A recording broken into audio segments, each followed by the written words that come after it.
Hi, I'm Pat Arrabito, one of the faces behind Eternal Future Beyond the Smoke. Okay, yes, we like to talk about death.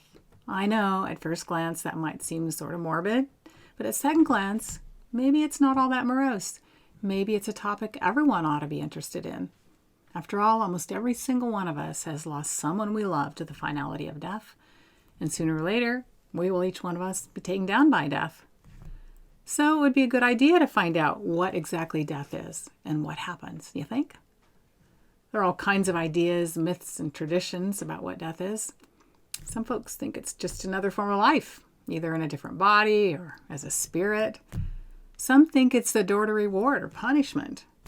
Some think it's an unconscious temporary sleep. Others think it's the end, utter, complete oblivion. We get our ideas from all sorts of places. Ancient philosophers, holy books, movies, Sunday sermons, even what our grandmas taught us.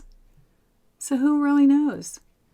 What or who is your authority when you're searching for answers? I'm a Christian, and my authority is the Holy Bible. That means not just one verse here and another there, but the whole book, comparing one verse with another, finding everything that speaks to the topic, all the passages that make the big picture. What I find in the Bible about death is quite different from what I hear on television, see in movies, read from Socrates and Plato, even different from what many preachers have to say. Let me tell you how the Bible describes death. Jesus calls death asleep. You'll remember this story. Jesus' friend Lazarus was very sick. On the way to see him, Jesus told his disciples, "Our friend Lazarus has fallen asleep, but I'm going there to wake him up." The disciples thought that meant Lazarus was healing, but Jesus then told them plainly, Lazarus is dead. That's in John 11. And he was truly dead because he'd been in the grave for 4 days when Jesus called him forth and restored him to life. That word sleep is used when the first Christian martyr, Stephen, was stoned to death in Acts 7.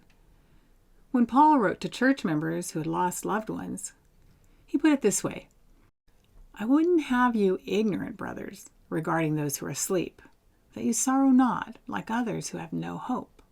That's in 1 Thessalonians 4:13. In the Old Testament, Job describes it like this, "So man lies down and does not rise.